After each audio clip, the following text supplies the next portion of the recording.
यहाँ तक रसूलुल्लाह सल्लल्लाहु अलैहि वसल्लम ने इरशाद फरमाया, मन अनफाका शय्यम फी शहर रमदान फका अन्नमा अनफाका कुल्ल शयइन तालत अलैहि शम्स औ कमा काला रसूलुल्लाह सल्लल्लाहु अलैहि वसल्लम। आकाए दो आलम सल्लल्लाहु फरमाते हैं कि रमजान पाक की घड़ियों में अगर कोई थोड़ी सी चीज का भी सदका कर देगा, खर्च कर देगा, तो उसे सवाब कितना मिलेगा? फरमाया फका अन्नमा, गोया कि उसने सदका कर दिया है कुल्ल शयइन तालत अलैहि शम्स, हर उस शय को राय खुदा में जिस पर सूरज तुलू करता है। अब सूरज किस किस चीज पर तुलू करता है और उसकी लाइट कहाँ तक जाती है और उसकी जो तमाज़त और हरारत है किन किन चीजों को गरमा के रख देती है। रसूलुल्लाह सल्लल्लाहु अलैहि वसल्लम फरमाते हैं, आखिर इन्नमल आमालु बिन्नियात भी आप वसल्लम ने फरमाया, कोई थोड़ा देने वाला है तो ये है कि उसकी नीयत पर दारोमदार। मैं तो ये आपको यानी बता रहा था मसला कि अगर हम अपने उन खजानों के दर खोले जो कहीं खुदा न खास्ता ऐसा हो सकता है कि जो शरई कानून के मुताबिक ज़कात या उशर या फतराना अदा नहीं कर पाते हैं, तो क़यामत वाले दिन वही जिसे जोड़ जोड़ कर रख रहा, संभाल कर रख रहा है, उन्हें गर्म कर करके उनके उसके जिस्म को दागना शुरू कर दे फरिश्ते। तो कहीं ऐसा ना हो कि जिस्म दागदार हो, कहीं ऐसा ना हो कि क़यामत के रोज रुसवाई हो, कहीं ऐसा ना हो कि जहन्नम के अंदर जाना पड़े और जलना पड़े। इसलिए मुकम्मल शरई कानून के मुताबिक हमें ज़कात, उशर और जो चीजें लाज़िम शरई है उनको अदा कर देना चाहिए। ये एक यानी कि तरीकाकार जो शरअ शरीफ के अंदर आया, मैंने उसकी तरफ आपकी निशानदेही इस हवाले से किया है कि चूंकि हम अब सदकातुल फितर अदा कर रहे हैं, कुछ लोगों ने तो उसकी मिकदार से कई गुना ज्यादा अदा कर दिया, तो जो वाजिब वो अदा हुआ, उसके बाद नफली नफली नफली और हदीस में पढ़ चुका हूँ, फरमाया जिस जिस शय पर सूरज तुलू होता है अल्लाह रब्बुल इज्जत हर उस शय के मुताबिक मिकदार में चीज राह खुदा में सदका करने का सवाब अता फरमाता।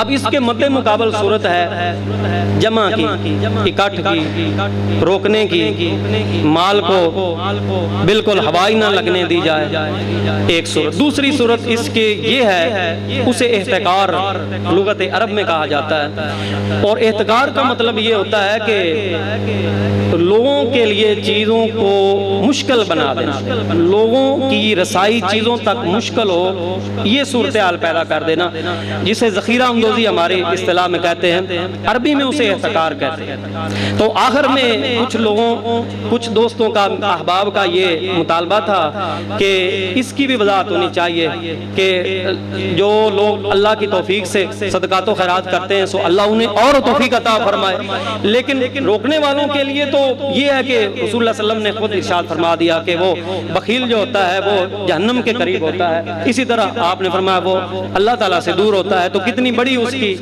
यानी शुमिय नफ्स और नहूसत उसकी है कि वो किस तरह जा रहा है, तो वो मैं बयान कर चुका हूँ। बाकी ये है कि लोगों तक चीज़ों को पहुँचने दिया जाए, आसानी पैदा करनी चाहिए। जो आज मुसलमानों के लिए आसानी पैदा करेगा, क़यामत वाले दिन अल्लाह उसके लिए आसानियाँ पैदा करेगा। हुज़ूर अलैहिस्सलाम फरमाते हैं कि बनी इसराइल के अंदर एक बंदा था, वो लेना देना लोगों के साथ करता था, कईयों को कर्ज दे देता था, कईयों को चीज़ें उधार में दे देता था, इस तरह का उसका मामला था।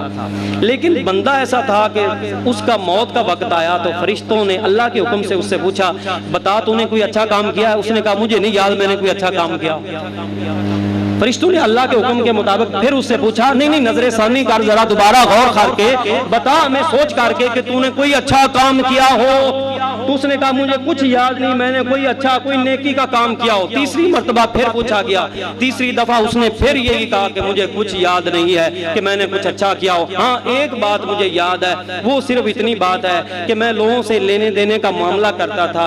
कुछ लोग अमीर लोग होते थे जिन्हें मैं कर्ज दिया करता था, कुछ गुरबा होते थे जिन्हें मैं कर्ज दिया करता था। हाँ मैं अपने गुलामों को ये कहता कि जब कर्ज लेने जाओ वापस उसका मुतालबा करो तो अमीरों के पास जाना तो उन्हें कुछ मोहलत मांगे तो दे देना, अगर गरीबों के पास जाना तो वो कुछ छूट मांगे उसमें तो उन्हें छूट दे उन्हें छूट दे देना। मुझे ये याद है हुजूर अलैहिस्सलाम फरमाते हैं उस बंदे को अल्लाह के पास पेश किया गया, अल्लाह रब्बुल इज्जत ने उसका वही अमल कबूल फरमा लिया और फरमाया अगर मेरा बंदा होकर तू मेरे बंदों को रियायत देता है तो आज तुझे रियायत दूं मैं रब होकर, ये मेरे ज्यादा लायक है।